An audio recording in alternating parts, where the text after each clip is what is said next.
እንደ መጽሐፍ ቅዱስ አስተምሮም ለሰው ልጅ ድህነት ኢየሱስ ክርስቶስ ብዙ ስቃይና መከራን የተቀበለበት መሬቱ በእንባ የረጠበበትና የዓለም ታሪክ በሁለት የተከፈለባት ያቺ ምድር ከፊታችን አለች።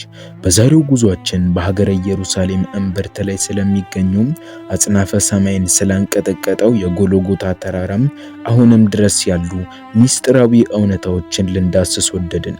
በዛሬው ቆይታችን ከመደበኛው ስቅለቱ ሀተታ ወጣ ብለን ጎልጎታ የተባለው ይህ ስፍራም በእርግጥ ምን ይመስል እንደነበር እንዲሁም መሬቱ የያዘውን ጥልቅ ሚስጥርና ከዘመናት በፊት የተፈጸመውን ታላቅ ተአምር አሁን ካሉ አስገራሚ እውነታዎች ጋር እንቃኛለን። በኢየሩሳሌም ጠባብ ጎዳናዎች መካከል ስንራመድ አየሩ ራሱ የታሪክ ሽታ አለው። ድንጋዮቹ የዘመናት ምስክሮችም ጭምር ናቸው። እንደ መጽሐፍ ቅዱስ አስተምሮም ጎልጎታ ስንል ጆሮአችን የሚሰማው የቃላት ስብስብ ብቻ አይደለም። የዓለም ቤዛ የተሰቀለበት፣ የሰው ልጅ ከሲኦል ባርነት ነፃ የወጣበት መለኮታዊ መድረክ ነው። መጽሐፍ ቅዱስም ሆነ ታሪካዊ መዛግብት እንደሚነግሩን ይህ ስፍራ በወቅቱ ከከተማው ቅጥር ውጪ የሚገኝ ወንጀለኞች የሚቀጡበት ቦታ ነበር። ነገር ግን የሰው ኃጢአት በበዛ ጊዜም የእግዚአብሔር ክብር መገለጫ የሚሆንበት ሰዓት ሲደርስ ያቺ ኮረብታ የዓለም መዳኛ ማዕከል ሆነች። ዛሬ ወደዚያ ስንሄድ የምናየው ያንን የ2000 ዓመታት ጥንታዊነት የያዘ ቋጥኝ ዛሬ በታላላቅ አብያተ ክርስቲያናት ተከቦም በሚሊዮኖች የሚቆጠሩ ሰዎችን እምነት ስቦም ይገኛል። ነገር ግን ከዚህ በላይ በሳይንሳዊና በታሪካዊ ጥናቶች ጭምር የተረጋገጡት ነገሮች የሰው ልጅ አእምሮን በእጅጉን ያስገረሙ ናቸው። ብዙዎች ጎልጎታ ሲባል ልክ እንደ መንፈሳዊ ኮረብታ ብቻ ያስባሉ። ይሁን እንጂ በውስጡ የተሰወረው ጂኦሎጂካዊ ሚስጥርና የታሪክ ቅብብሎሽ ከዚህ እጅግ የሰፋ ነው። በቁፋሮችና በጥንታዊ ቅርስ ጥናቶች እንደተረጋገጠው ይህ ስፍራ ኢየሱስ ክርስቶስ አካለ ሥጋው ያረፈበት ያ መቃብር ዛሬም ድረስ እንዳለ ይታወቃል። በታሪክ ሂደት ውስጥ ብዙ ነገሮች ተለውጠዋል። ከተሞች ወድመዋል፣ ተገንብተዋል። ነገር ግን ያ መቃብር የሚገኝበት ስፍራም ዛሬም ድረስ በታላቅ ክብር ተይዞ ይገኛል። ዛሬ በዚያ ስፍራ ስትቆሙ፣ ያንን ባዶ መቃብር ስትመለከቱ የሞት ድል መነሳትን በጥልቀት ስሜት ትረዳላችሁ። በታሪክ ውስጥ ስንት ነገሮች ተሸንፈዋል፣ ስንት ኃያላን ወድቀዋል። ነገር ግን ሞትን ድል አድርጎ የተነሳው አካል ያረፈበት ያ ስፍራም ዛሬም ድረስ ሕያው ሆኖ መኖሩ ራሱ የምድርን ታሪክ አቅጣጫ የቀየረ ነው። ነገር ግን ከዚህ ሁሉ ርቀትና ታሪክ ጀርባም አንድ የሚገርም እውነት አለ። ብዙዎች ጎልጎታ ሲባል የኢየሩሳሌምን መልክዓ ምድር ብቻ ያስባሉ። ነገር ግን የዚህ ስፍራ መንፈሳዊና አካላዊ ገጽታ በውስጡ ስፍር ቁጥር የሌላቸውን ሚስጥሮች ይዟል። በቁፋሮ ወቅት የተገኙት የተሰቀሉበት መስቀል የተገኘበት ስፍራና የተቆፈሩት ጉድጓዶች ዛሬም ድረስ ሳይንቲስቶችን ግራ አጋብተዋል። የሳይንስ ሊቃውንት በካርቦን ዴቲንግ እና በሌሎች ዘመናዊ መሳሪያዎች ሲያጠኑት ያ ስፍራ ከክርስቶስ ልደት በፊትም ሆነም በወቅቱ የነበረውን ሁኔታ በትክክል ያሳያል። በጉዟችን ቀጥለን ስንመለከት በጎልጎታ ዙሪያ የሚገኙት ሌሎች ስፍራዎችም የራሳቸው የሆነ ድንቅ ታሪክ አላቸው። ለምሳሌ ያህል የእንባ ኮረብታ የሚባለው ወይም ደግሞ ወደዚያ ስፍራ የሚያደርሰው መንገድ ቪያ ዶሎሮሳ እያንዳንዱ እርምጃ የሕማማት መንገድ ነው። በዚያ መንገድ ላይ ስትጓዙ የሰዎች ጩኸት፣ የሮማውያን ወታደሮች እርምጃም፣ የሕዝቡ ሁከት ሁሉ ይሰማል። ታሪክ ራሱን ይደግማል ይባላል። ነገር ግን የጎልጎታ ታሪክ አንድና ልዩ ነው። አንድ ጊዜ ተፈጽሞ ለዘላለም በሰው ልብ ውስጥ የታተመ።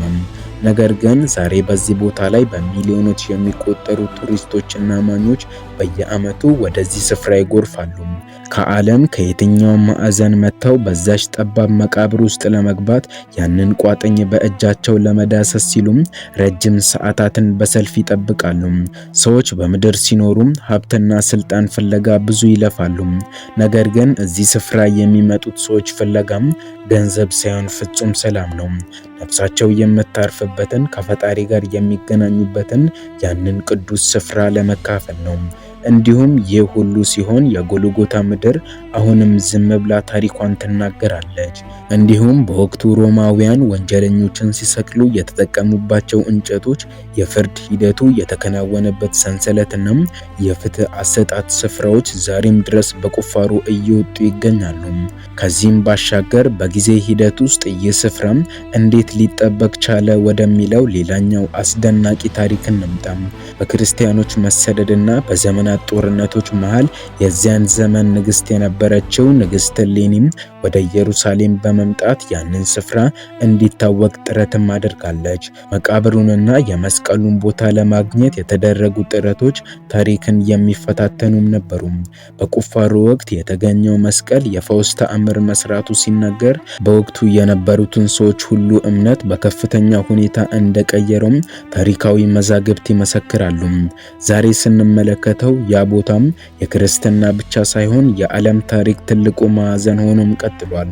ነገር ግን ከዚህ ሐሳብ ባሻገር የታሪክ ማህደር ገልጠን ስንመለከት በዛሬው ዕለት በዚያ ስፍራ ላይ የሚከናወኑት አስገራሚ ሁነቶች በተለይም በየዓመቱ የፋሲካ በዓል ሲከበር እንዲሁም በሐዋርያት ቅዱስ እሁድና ሰሙነ ሕማማት በዚያች ጠባብ ስፍራ የሚፈጠረው ሕዝብ ብዛት የሰውን እምነት ጥልቀት በግልጽ ያሳያል። ከዓለም ዙሪያ የሚመጡ ፓትርያርኮች፣ ጳጳሳት፣ መነኮሳትና ምዕመናን በዚያች ቦታ ላይ ተሰብስበው የሚለኮሰውን ያ ቅዱስ እሳት የሚለቀቅበት ቅስፈት የዓለምን ትኩረት የሚስብ ታላቅ ተአምር ነው።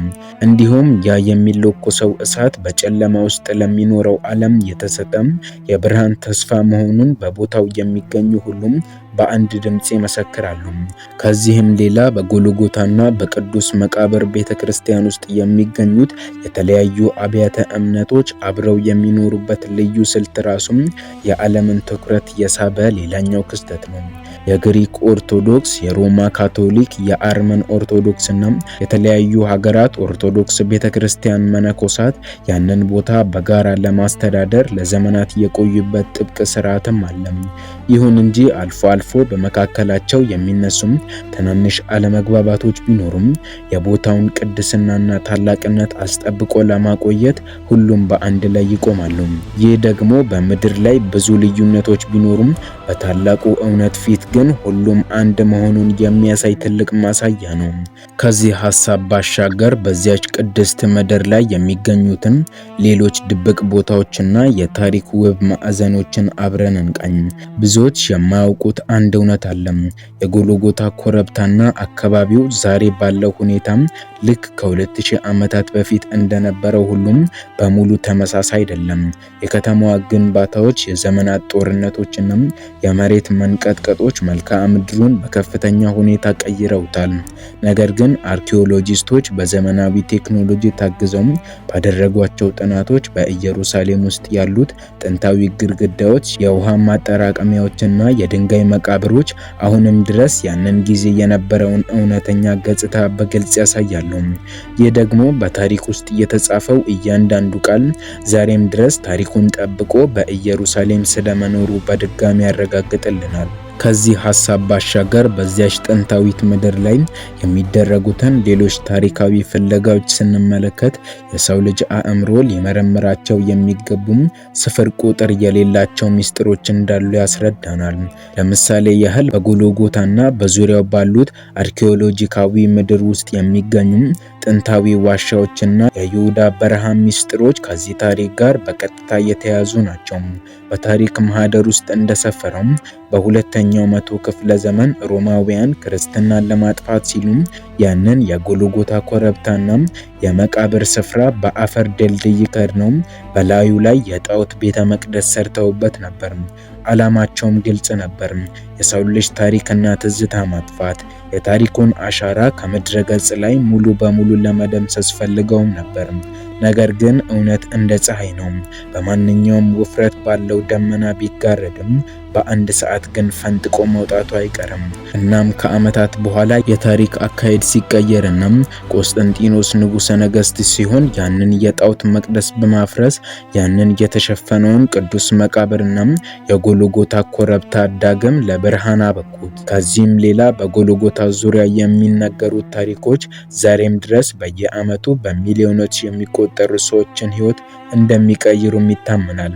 በየጊዜው ወደዚያ የሚሄዱ ሰዎች የሕይወታቸውን ከባድ ሸክም ጥለው እዚያው በጸሎትና በቃል ኪዳን አዲስ መንፈሳዊ ጥንካሬን ይዘው ይመለሳሉ። አብራችሁን ስለቆያችሁ ክብረት ይስጥልን። መልካም ጊዜ ይሁንላችሁ።